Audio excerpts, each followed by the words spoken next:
Mesdames et messieurs, il est 13 h. Bienvenue sur la 7 TV, bienvenue dans ce journal. À la une de l'actualité, à 5 jours des élections, les tensions sont montées d'un cran au dernier virage de la campagne électorale avec des scènes et des menaces de violence qui refont surface, notamment entre deux têtes de liste, Ousmane Sonko et Barthélémy Diaz. La tête de liste de PASTEF impute d'ailleurs la responsabilité des violences à l'État. La coalition Sam Sakadou de son côté se dit victime de menaces et alerte la communauté internationale. Les réactions également fusent de partout. Nous y reviendrons plus amplement dans ce journal. Et puis, campagne électorale, toujours l'Institut national de démocratie en croisade contre la désinformation. Cette période critique, un atelier en ce sens s'est tenu ce mardi pour alerter l'opinion sur les conséquences des fake news. L'organisation, par ailleurs, dénonce les cas de violence. Et on termine avec du sport cet après-midi. Burkina-Sénégal, ce sera pour jeudi à Bamako en préparation. Les Lions ont effectué leur première séance à l'annexe du stade Maître Abdoulaye Wade de Diamniadio. Un groupe toutefois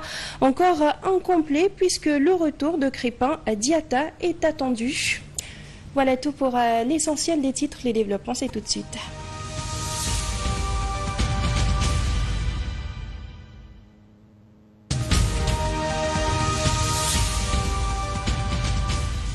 Et nous le disions à l'instant, la violence s'invite à nouveau dans la campagne électorale, cette fois-ci au niveau de Saint-Louis. C'est à Saint-Louis justement que des militants de PASTEF ont été attaqués par le convoi de Barthélémy Diaz, une attaque qui a irrité la tête de liste nationale de PASTEF, Ousmane Sonko, qui était en caravane dans le département de Rufisque. Pour lui, l'État du Sénégal a la responsabilité de la situation. Il a par ailleurs affirmé que la coalition Sam Sakadou ne battra plus campagne.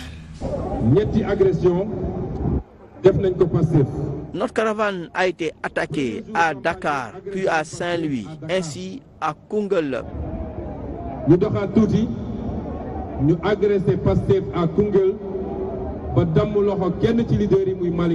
avons même enregistré un blessé, dont Malik Gakou. Vous imaginez l'escalade de la violence provoquée par des membres de l'opposition, notamment Barthélémy Diaz. Et pourtant, j'avais même alerté le ministre de l'Intérieur avec des informations fiables en lui disant que Barthélémy Diaz a déjà commandé des armes, des fusils à pompe, des coupes-coupes et des grenades rien que pour attaquer des convois de PASTEF. Je vous le dis, j'avais même décidé d'aller à Vélingara, à Médina Yoro Foulah pour le reste de la campagne.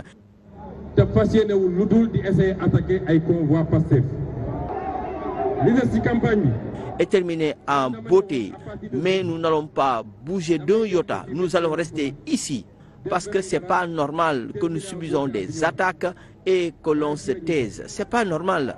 Nous allons en tout cas faire face et nous allons résister avec tous les moyens possibles.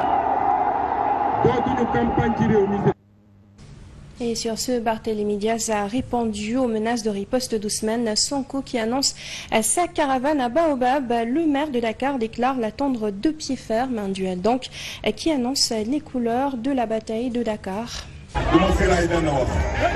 Il y a des gens qui l'ont poussé à venir jusque devant chez moi. Je les attendrai de pied ferme. Venez, si vous pensez que vous avez de la force et le courage pour ainsi me défier, je vous attends de pied ferme. Et vous allez voir de quel bois je me chauffe. Et j'aimerais dire aux Dakarois que je serai à Dakar par la force. Et on verra celui ou celle qui va m'empêcher de battre campagne. Je battrai campagne par A ou par B. Et on verra.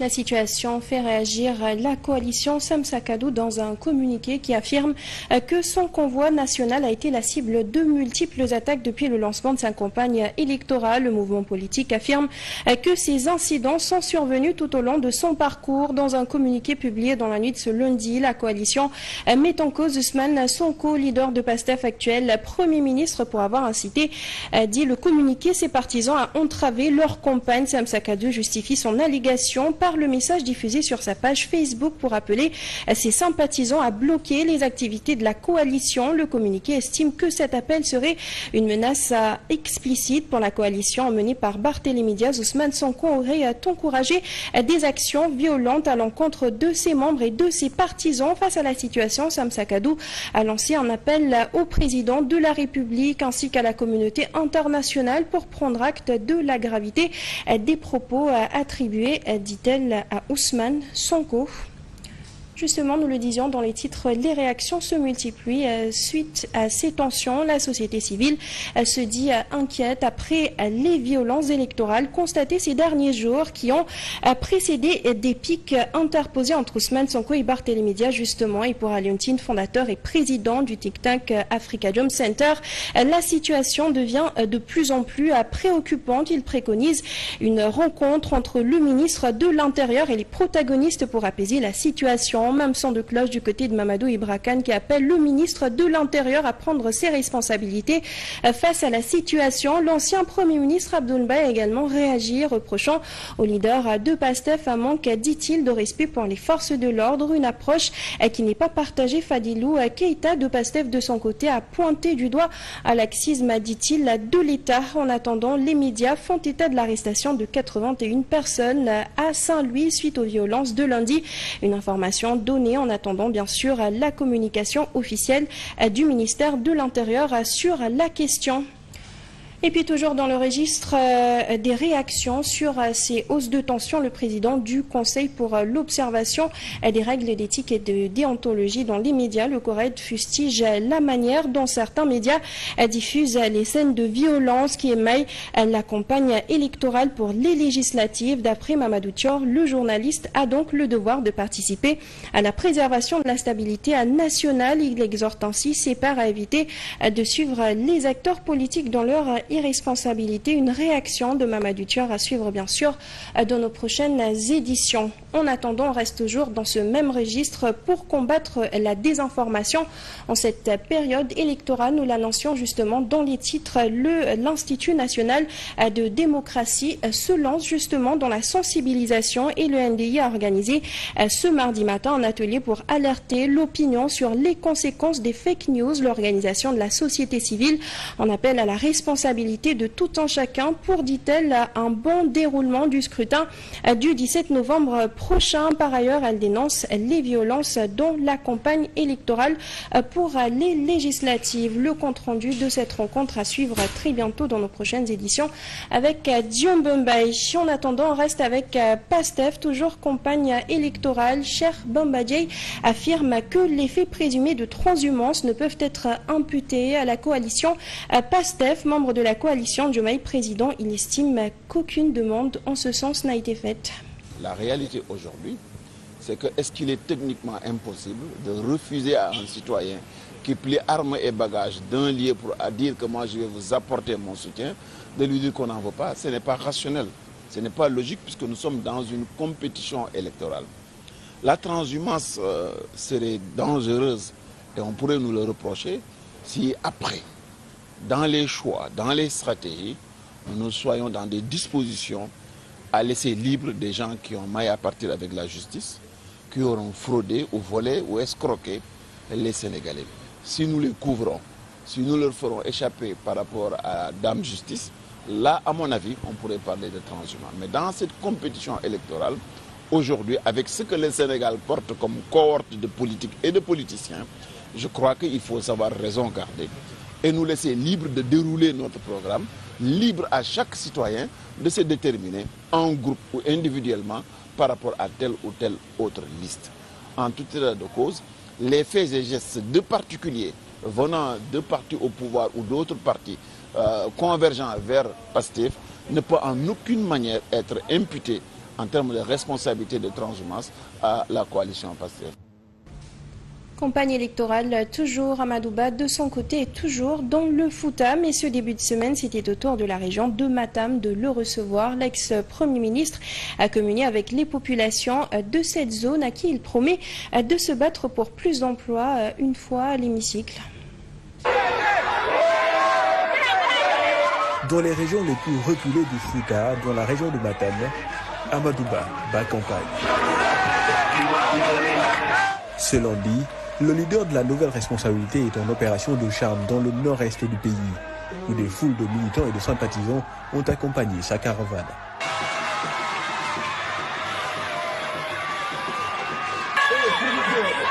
L'ambiance est la même presque à chaque étape, comme dans ce village nommé Djandjoli, dans la commune de Ogo.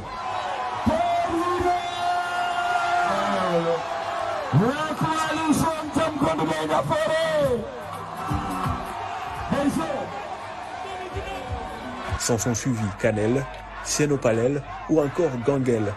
De passage également à Sinthiou Bamambé, il a appelé le maire de la commune et ancien ministre de l'Éducation nationale Mamadou Talla à venir rejoindre la coalition Diamak Ndiorine. Puis le convoi s'est dirigé vers Amadi Ounaré. L'ancien Premier ministre y a plaidé pour une exploitation optimale des ressources naturelles du Sénégal pour la création d'emplois au profit des jeunes.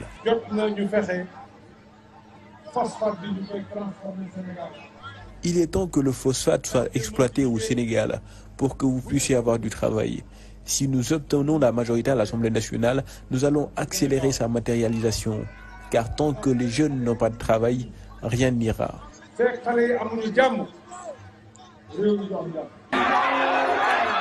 Après l'étape du Fouta, le candidat de Diamak Ndiorine sera ce mardi en caravane dans la région de Diourbel.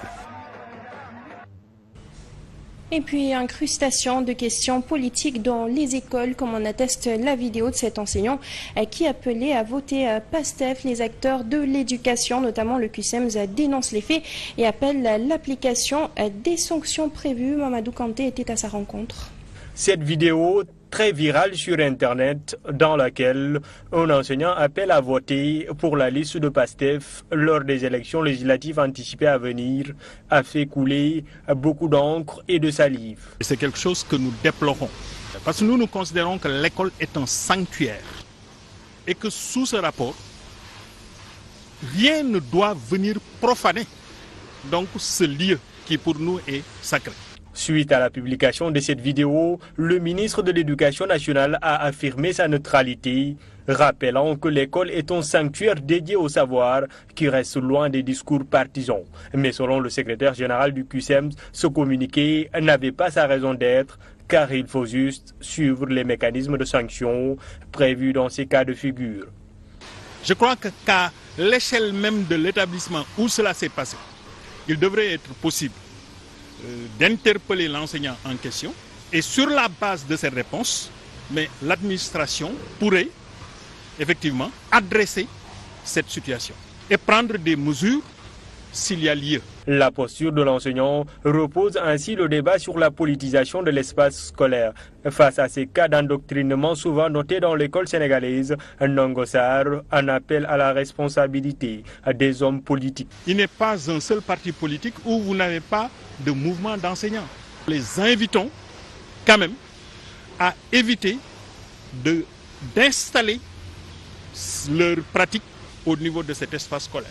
Même si ce cas n'est pas une première au Sénégal, mais le secrétaire général du cadre unitaire syndical des enseignants du moyen secondaire considère que cela ne pourrait en aucun cas dévoyer le métier d'enseignant.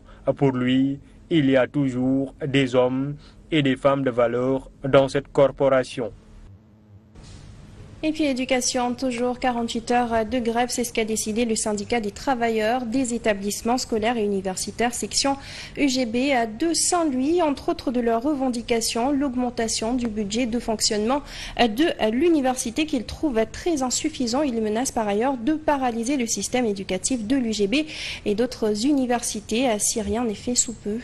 Nous avons 12 milliards de budget, or que les 12 milliards de budget couvrent que les 8 mois de salaire. Donc, dans ce sens, nous avons demandé aux autorités étatiques, nous avons lancé un appel pour que d'abord de consolider le budget et d'augmenter encore le budget. Vous savez, pour le mois d'octobre, nous avons un gap de presque 100 millions. Ils nous ont donné que 1 milliard pour un rallonge budgétaire. En cette période, on nous donnait presque 3 milliards ou 2 milliards 500 pour les rallonges budgétaires. Le ministre de l'Enseignement supérieur, de la Recherche et de l'Innovation n'a pas respecté les directives du président de la République et du Premier ministre Ousmane Sonko, qui est de recevoir tous les partenaires sociaux afin d'avoir une année apaisée dans tous les établissements d'enseignement supérieur du Sénégal. Nous l'avons gentiment invité aux tables du dialogue, ce qu'il n'a pas fait. Apparemment, le ministre aimerait beaucoup plus aller dans les plateaux télé et radio à parler de tout sauf de l'enseignement supérieur. On se part à présent Burkina Faso, Sénégal. De ce jeudi à Bamako, les Lions ont effectué leur première séance à l'annexe du stade Maître Abdoulaye Wade de Diamniadio. Ils étaient 20 sous les ordres du Pape Bounatiao, un groupe pas encore au complet, mais qui compte sur le retour de Krépin Diatta. Il s'est d'ailleurs confié à la presse après le galop d'entraînement. Grégoire Gomme. Ils étaient 20 à fouler l'annexe du stade Maître Abdoulaye Wade de Diamniadio, en prélude à la 5e journée des éliminatoires de la CAN Maroc 2025. Un match capital face au Burkina Faso pour cette première place qui va se jouer au Mali, dans une totale ferveur. Seulement, il n'y aura pas de souci à se faire, rassure Krépin Diatta. On va se focaliser sur le Burkina. Après le Mali, on est un pays frère. Je ne pense pas qu'il y a un souci sur ça. Après, voilà, arrivé là-bas, on verra si ils seront avec le Burkina ou pas. Mais ce qui est important, c'est que nous, on se concentre sur nous. Burkina-Sénégal alors sur le terrain, c'est certain. Pas de crainte dès lors, puisque l'instinct du champion est toujours là. Le plus important, c'est de se focaliser sur ce que nous, on a à faire. Et je pense que, voilà, on a su montrer sur ce continent qu'on a notre mot à dire. Donc on n'a pas à craindre que ce soit le public, les deux publics ou le public adverse. Suspendu après les éliminatoires de la CAN, Krépin Diatta va retrouver Pape Thiaw en charge de l'effectif à l'actif. Les relations sont vraiment très bonnes. Voilà, c'est quelqu'un qu'on connaît. On connaît ses sensations, ce qu'il veut faire. Donc c'est pas nouveau pour nous. Pour moi, on est dans la continuité. Une continuité qu'il faudra fructifier à Bamako face au premier du groupe, le Burkina Faso. En attendant de voir qui va remporter la finale de ce groupe, les Lions affichent le plan de confiance. Nous restons avec l'arrière droit des Lions qui s'est également prononcé sur sa suspension après l'élimination à la Coupe d'Afrique des Nations. Un moment difficile pour Krépin Diatta qui dit avoir appris de ses erreurs. Pour dire vrai, c'était vraiment dur parce que moi je suis quelqu'un, j'aime trop porter ce maillot. Tout le monde sait que l'importance que ce maillot a pour moi. Donc voilà, je pense que ça ne va pas se répéter parce que voilà, sinon ça serait encore une bêtise de ma part. Mais bon, c'était vraiment un moment difficile pour moi parce que je n'arrivais pas à le concevoir. Mais aussi, il faut savoir grandir. Je pense que dans la vie, on est tous des humains, on commet des erreurs. Maintenant, quand tu les commets, il faut les assumer.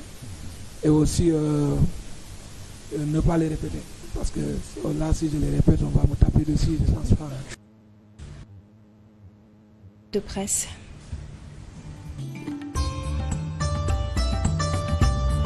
Bonjour. Les quotidiens parlant de scènes de violence s'inquiètent dans les éditions de ce mardi du virage dangereux de la campagne électorale. Vox Populi également s'inquiète du virage dangereux d'une campagne violente ensanglantée.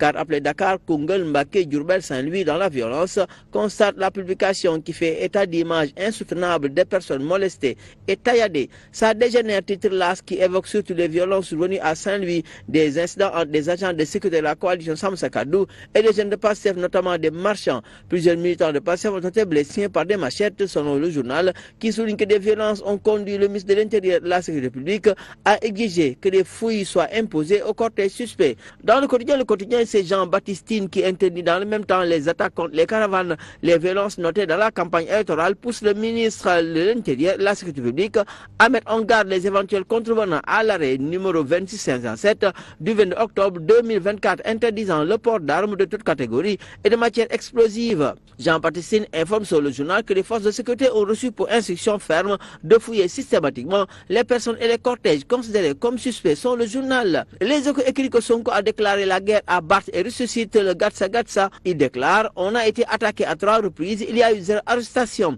Je vais faire ma déclaration devant chez Barth. S'il fait le con, on va le taper sur le terrain, a déclaré Ousmane Sonko. Libération signale que le convoi d'une coalition en lice a été intercepté tard dans la nuit par la BIP, la brigade d'intervention polyvalente, une unité de la police nationale. Wolf Quotidien signale que ce dernier virage à haut risque coïncide avec la bataille de la capitale Dakar, où vont se retrouver les candidats pour les derniers jours de la campagne électorale. Après avoir sillonné l'intérieur du pays, révèle le journal, les têtes de liste nationale se replient sur Dakar. Les candidats vont consacrer les 96 heures restantes de la campagne à la capitale. Des violences et des télescopages en perspective, craint Wolf. L'observateur parle des germes du chaos. Sonko donne rendez-vous devant chez Barth et l'ultimatum donné au ministre de l'Intérieur. Outre la campagne, le journal fait état du cas de l'ancien ministre des Finances et du budget Moustapha Ba. La DIC démarre avec les auditions de Yassine Falba et de Babou Djedjou. Bien que l'enquête est verrouillée, mais il faut s'attendre à des réponses surprenantes selon l'observateur. Le Soleil et Rewmi Quotidien s'intéressent au plaidoyer du président de la République Bassirou Diomaye Faye en faveur des Palestiniens. Bassirou Diomaye Faye a révélé l'inaction du Conseil de sécurité de l'ONU sur la situation palestinienne au Liban. Le chef de l'État du Sénégal, intervenant au sommet extraordinaire de l'Organisation de la coopération islamique, estime l'inertie risque de remettre en cause la crédibilité des Nations Unies. Ce quotidien revient sur l'affaire du partenariat en matière de pêche durable entre le Sénégal et l'Union européenne, un nouveau tournant qui s'impose aux deux parties. Le protocole d'application de l'accord de pêche régissant les deux parties depuis sa signature le 18 novembre 2019 pour une durée de 5 ans arrive à terme le 17 novembre prochain sur le journal. En sport, Record fait état du premier galop d'entraînement des Lions, 20 Européens du présent après Seydou Sano, Jacobs forfait. Bonne lecture.